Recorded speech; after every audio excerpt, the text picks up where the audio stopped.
ஓம் ஸ்ரீ குருப்யோ நமக. ஆன்மீகம் பிளஸ் நேயர்கள் அனைவருக்கும் ஜோதிட குருஜியின் இனிய வணக்கங்கள், வாழ்த்துக்கள், ஆசீர்வாதங்கள். பார்வதி பரமேஸ்வரால் துணையோடும் வள்ளி தேவசேனா சமேத எம்பெருமான் முருகப்பெருமானின் அருளாசியோடும் நவகிரகங்களின் நல்லாசியோடும் இந்த பதிவினை நாங்கள் ஆரம்பிக்கின்றோம். இந்த அருமையான காணொலியில் நம்ம பார்க்க போகிறது 2026ஆம் ஆண்டு புத்தாண்டு ராசி பலன். இந்த 2026ஆம் ஆண்டில் எந்தெந்த ராசிகளுக்கு நல்லபடியாக நடக்க போகிறது, எந்தெந்த ராசிக்காரர்கள் எச்சரிக்கையாக இருக்கணும் அப்படிங்கிறத பற்றிலாம் நம்ம இப்போ தெளிவாக பார்க்க போகிறோம். முக்கியமாக ஒரு 4 கிரகங்களோட சுழற்சிகள் தான் சொல்கிறது. குரு, சனி, ராகு, கேது. அந்த வகையில் பார்த்திங்கன்னா முக்கியமாக சுப கிரகம்னு கருதப்படக்கூடிய குரு பகவான் உங்களுக்கு வருட ஆரம்பத்தில் மிதுனத்தில் வக்ரகதியில் இருக்கார். அப்புறம் மார்ச் மாதம் அவர் வக்ர நிவர்த்தி ஆறார். அதுக்கப்புறம் பார்த்திங்கனாக்க ஜூன் மாதம் அவர் அப்படியே கடகராசிக்கு உச்சமடைகிறார். அதுக்கப்புறம் பார்த்திங்கன்னா அவரே அதிசாரமாக சிம்மராசிக்கு வர்றார் நவம்பர் மாதம். டிசம்பர் மாதம் அங்கேயே வக்ரம் ஆகிறார். அதுக்கடுத்தபடியாக ராகு கேது இந்த வருஷம் பார்த்திங்கன்னா ஃபுல்லாக அதே கும்பம் சிம்மத்தில் தான் இருக்காங்க. அவங்க டிசம்பர் மாதம்தான் மகரத்துக்கும் கடகத்துக்கும் வரப்போகிறாங்க. மகரத்தில் ராகுவும் கடகத்தில் கேதுவும் வரப்போகிறாங்க. சனி பகவான் திருக்கணித பஞ்சாங்கப்படி அதே இடத்துல தான் இருக்கார். அவர் எப்போ வக்ரம் ஆறார் அப்படின்னு பார்த்தீங்கன்னா ஜூலை மாதம் வக்ரம் ஆகிறார், டிசம்பரில் வக்ர நிவர்த்தி ஆகிறார். இதுதான் இந்த பிளானட்டரி பொசிஷன். அந்த வகையில் இந்த வருடம் பார்த்திங்கன்னா மழை அமோகமாக இருக்கும். ஏன்னா இந்த ஏப்ரல் மாதம் பராபவ வருஷம் ஆரம்பிச்சிடுறது தமிழ். அந்த வருஷம் நல்ல மழை இருக்கும்.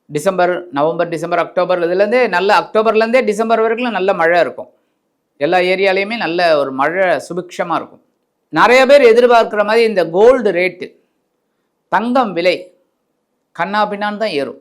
ஏன்னா கடகத்தில் குரு உச்சமாகும் போதே கண்டிப்பாக, ஏன்னா தனக்காரகன் தங்கத்தெல்லாம் முதலீடு பண்ணுறவாலாம் நிறைய அதிகமாகிடும். அதனால் தங்கனோட விலை ஏறிண்டு இருக்கும்.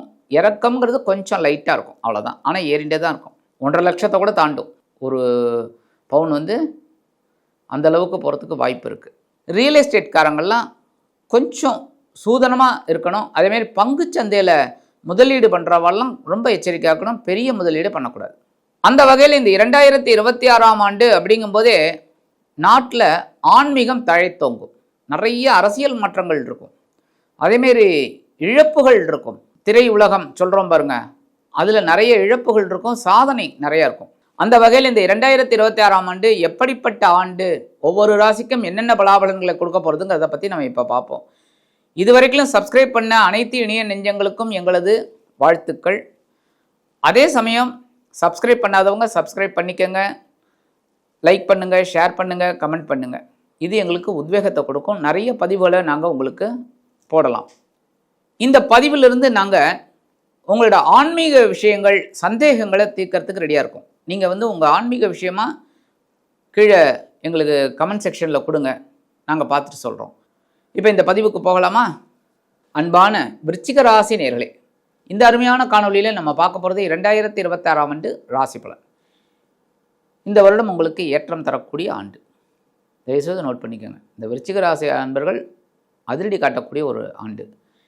கிட்டத்தட்ட எனக்கு தெரிஞ்சு ஒரு 15 வருஷத்துக்கு மேலவே உங்களுக்கு ஏகப்பட்ட பிரச்சனைகள், கஷ்டங்கள் அதெல்லாம் தாண்டி வந்துட்டு இருக்கீங்க.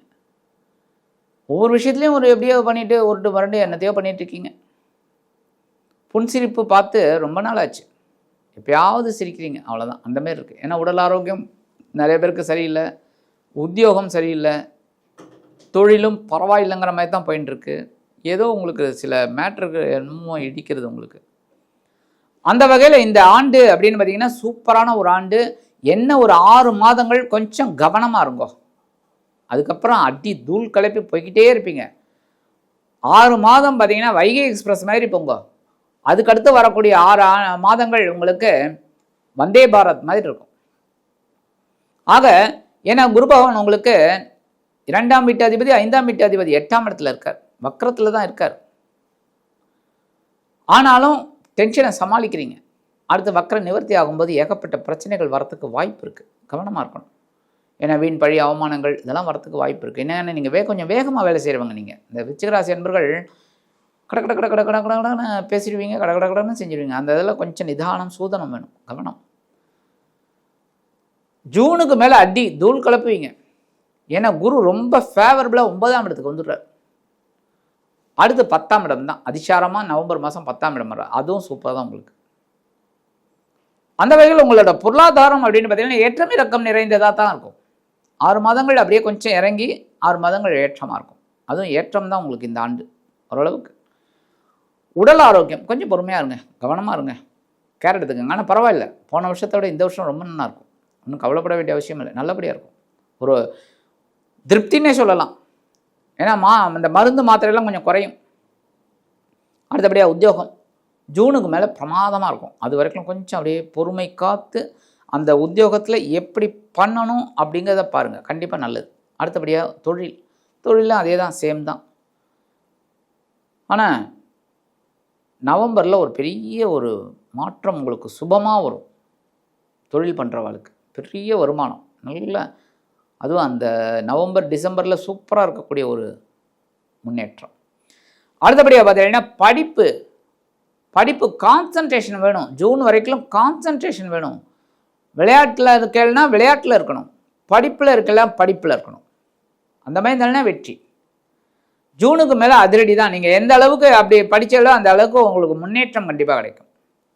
அடுத்தபடி வெளிநாட்டில் இருக்கிற அன்பர்கள்லாம் ஜூனுக்கு மேலே அந்த உங்களோட முயற்சிகளை வச்சுக்கோங்க. அதாவது ஒன்று இங்கே அவங்கவுங்க சொந்த நாட்டுக்கு வரணும், இல்லைன்னா அவங்கவுங்க ஏதாவது ஒரு பிஸ்னஸ் பண்ணலாம், தொழில் பண்ணலாம், இல்லைன்னா ஏதாவது ஒரு உத்தியோகத்துக்கு போகலாம் அப்படின்னு நினச்சேன்னா ஜூனுக்கு மேலே உங்களுக்கு அற்புதமாக இருக்கும். சுபகாரியங்கள் கண்டிப்பாக இந்த ஆண்டு உங்களுக்கு டும் டும் டும் கெட்டி மேளம்தான். நிறைய விருச்சிக ராசி அன்பர்களுக்கு போன வருடமே ஆரம்பித்தாச்சு. நிறைய பேருக்கு டிசம்பர்லேயே கல்யாணம் நிச்சயம் ஆகிடுது. கரெக்டாக கல்யாணம் ஆகிடுது. நிறைய பேர் கல்யாணம் நிச்சயம் ஆகிடுது. இப்போ இந்த கல்யாண காரியங்கள்லாம் இப்போ அற்புதமாக நடக்கும். ரொம்ப நாள் கழிச்சு உங்கள் வீட்டில் கெட்டி மேலே சத்தம், குவா குவா சத்தம். அடுத்தபடியாக கணவன் மனைவி உறவு சொல்லவே வேண்டாம் சுவாமி. நீங்கள் சாதாரணமாகவே கொஞ்சம் கோபமாக இருந்தாலும் அனுசரித்து போயிடுவீங்க, அதுலேயே ஓகே. அடுத்தபடியாக அரசியல்வாதிகள் கண்டிப்பாக பதவி கிடைக்க போகிறதுங்க. உஷாராக வேலை செய்யுங்க, கண்டிப்பாக பதவி கிடைக்கும். அடுத்தபடியாக கலைத்துறையில் இருக்கிறவா நிறைய பேர் கொஞ்சம் டெக்னீஷியனாக இருப்பேள். அந்த டெக்னீஷியனுக்கெலாம் ரொம்ப ஒரு உயர்வு கண்டிப்பாக இருக்குங்க, வருமானம் வரும். அடுத்தபடி ரியல் எஸ்டேட் பரவாயில்ல. ஏன்னா உங்களோட ராசினன் செவ்வாய். ரியல் எஸ்டேட்டில் இன்வெஸ்ட்மெண்ட் பண்ணணும், இல்லை ஜாயிண்ட் வெஞ்சர், அதெல்லாம் உங்களுக்கு ஒர்க் அவுட் ஆகும். அதுமாதிரி ரியல் எஸ்டேட் அதிபர்களுக்கு அற்புதமான ஒரு ஆண்டு. நல்ல டக்குன்னு வியாபாரம் ஆகிடும். போடுவல் ஃபார் சேல் அப்படின்னு டப்புன்னு முடிஞ்சிடும். நல்ல லாபம் கொழிக்கக்கூடிய ஒரு ஆண்டு. பங்குச்சந்தை எப்போவுமே நான் சொல்லுவேன், பங்குச்சந்தை நல்லா இருக்கும் நல்லா இல்லையோ இன்வெஸ்ட்மெண்ட் பண்ணும்போது கவனமாக இருக்கணும் அப்படி தான் சொல்லுவேன். ஏன் அப்படின்னா நிறைய இன்வெஸ்ட்மெண்ட் பண்ணிவிட்டு மாட்டின்னு முழிக்கப்படாது, புரியுதா? நிறைய பேர் கோல்டில் இன்வெஸ்ட்மெண்ட் பண்ணுவா, பரவாயில்லை. லேண்டில் இன்வெஸ்ட்மெண்ட் பண்ணுவா, பரவாயில்லை. ஏன்னா அந்த பங்குச்சந்தைங்கிறது ஒருத்தரை நம்பி, ஒரு கம்பெனியை நம்பி நம்ம போடுறோம். அந்த கம்பெனி நல்லா போனால் தான் நமக்கு அந்த டிவிடெண்டு அது இது வரும், இல்லைன்னா அதுக்காக தான் கவனமாக இருக்கணும்.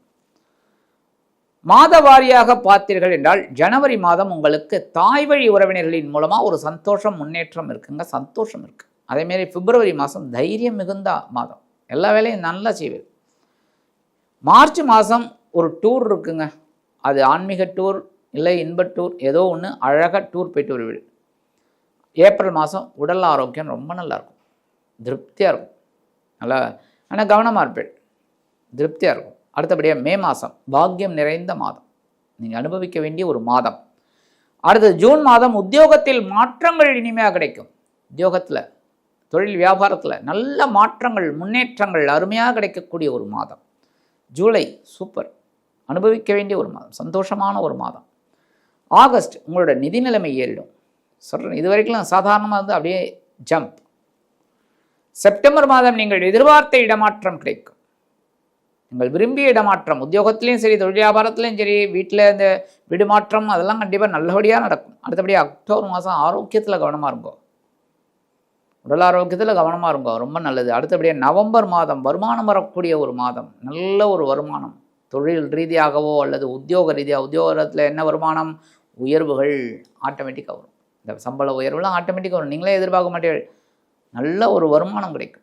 அடுத்தபடி டிசம்பர் மாதம் முயற்சிகளின் மூலமாக வெற்றி அடையக்கூடிய ஒரு மாதம், உங்களோட முயற்சிகள் அருமையாக நிறைவேறும்.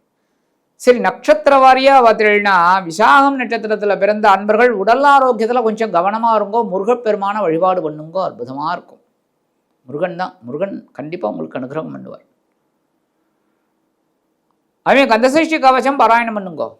அடுத்தபடியாக அனுஷம் நட்சத்திரத்தில் பிறந்தவாள் பொறுமையாக வேலை செய்யுங்கோ. சாதாரணமாக அனுஷத்தில் பிறந்தவாளே பொறுமையாக தான் இருப்பாள். கமெண்ட்ஸில் தயவுசெய்து சொல்லுங்கள், இதெல்லாம் அனுஷ நட்சத்திரத்தில் பிறந்தவர்களும் சொல்லுங்கள் கண்டிப்பாக. ஏன்னா அவள்லாம் பெரிய ஒரு மகானோட நட்சத்திரத்தில் பிறந்தவர்கள். ரெட்டியப்பட்டி சுவாமிகள் மகா பெரியவா, எல்லாரும் பார்த்தீங்கன்னா அனுஷத்தில் பிறந்தவா. அனுஷம் அப்படின்னாலே மகான். அந்த வகையில் நீங்கள் வழிபட வேண்டிய தெய்வமும் குரு மகான் ராகவேந்திர சுவாமி. ராகவேந்திரரை வழிபாடு பண்ணுங்க, பெரிய மாற்றம் கண்டிப்பாக கிடைக்கும். அடுத்தபடியாக கேட்டை நட்சத்திரத்தில் பிறந்த அன்பர்கள் இல்வாழ்க்கை நல்லபடியாக இருக்கணும் அப்படின்னா கண்டிப்பாக நீங்கள் பெருமாள் வழிபாடு பண்ணணும். பெருமாளை வழிபாடு பண்ணுங்க. பெருமாளை வழிபாடு பண்ண உங்களுக்கு பெரிய மாற்றம் கண்டிப்பாக இருக்கும். குடும்பத்தில் ஒரு சுபிக்ஷங்கள் நடைபெறும்.